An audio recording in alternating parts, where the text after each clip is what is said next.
dan rekan saya Haris Jabulhaq ingin menyelesaikan salah satu tugas dari mata kuliah rekayasa lalu lintas. Sebelumnya akan dilanjutkan oleh saudara Haris. Kami di sini melakukan survei lalu lintas. Kami mengambil jalan raya Wanaraja. Alasan kami mengambil jalan tersebut dikarenakan berada tepat di depan pasar Wanaraja. Juga banyak kegiatan seperti anak sekolah yang berangkat dan mengakibatkan macet pada pukul 5 sampai 8 pagi.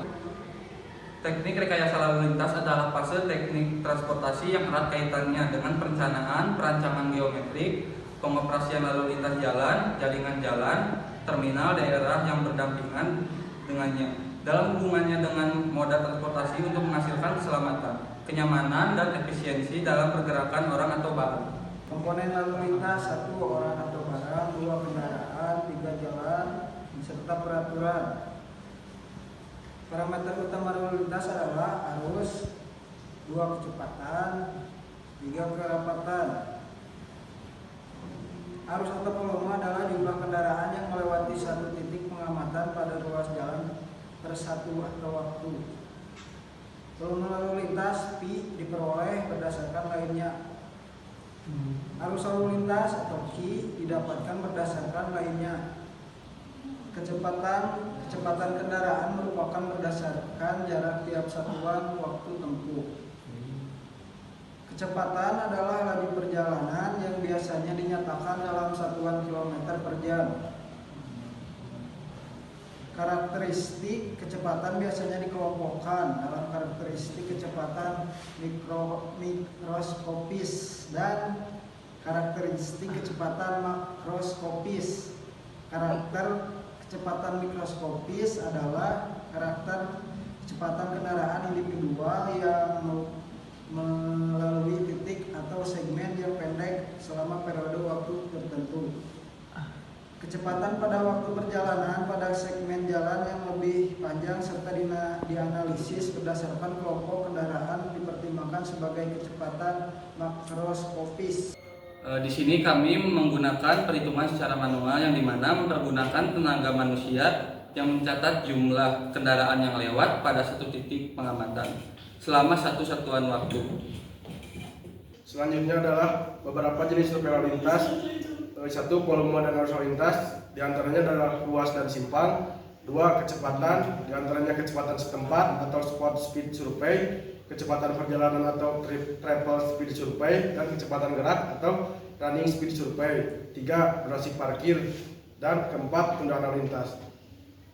Lalu ada peralatan yang dipakai dan dalam survei lalu lintas manual adalah kemampuan mengukur atau mencatat dengan ketelitian dengan sesuai tujuan studi, kemungkinan untuk digunakan atau pertimbangan kondisi lingkungan, mobilisasi, instalasi, pengoperasian yang sesuai dengan ketersediaan surveyor, dan periode pencatatan atau teknik pencatatan. Saya Muhammad Walianda, saya ingin menjelaskan mengenai survei kecepatan spot speed.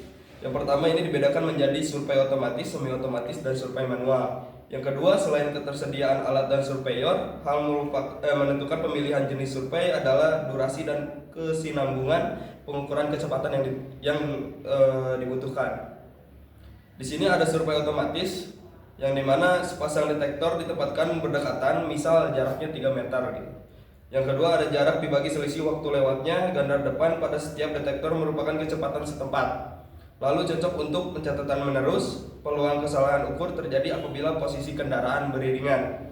Lalu di sini juga ada survei manual, di mana 2 pengamat ditempatkan terpisah sejarak 50 meter mengapi titik pengamatan. Lalu pengamat yang pertama akan memberi tanda ke pengamat 2 untuk mengaktifkan stopwatch saat kendaraan melewati pengamat 1. Lalu pengamat 2 akan mematikan stopwatch saat kendaraan melewati pengamat 2. Lalu 50 meter dibagi waktu tempuh antara posisi pengamat 1 dan 2 dianggap sebagai kecepatan setempat. Nah, untuk survei ini kita melakukannya secara manual. Jenis kendaraan yang lewat diantaranya ada motor, mobil, bus, dan lainnya. Tahapan pekerjaan survei. 1. Merancang survei dengan pertimbangan hasil dan metode survei terdahulu. 2. Melaksanakan survei pendahuluan untuk menentukan sketsa lokasi.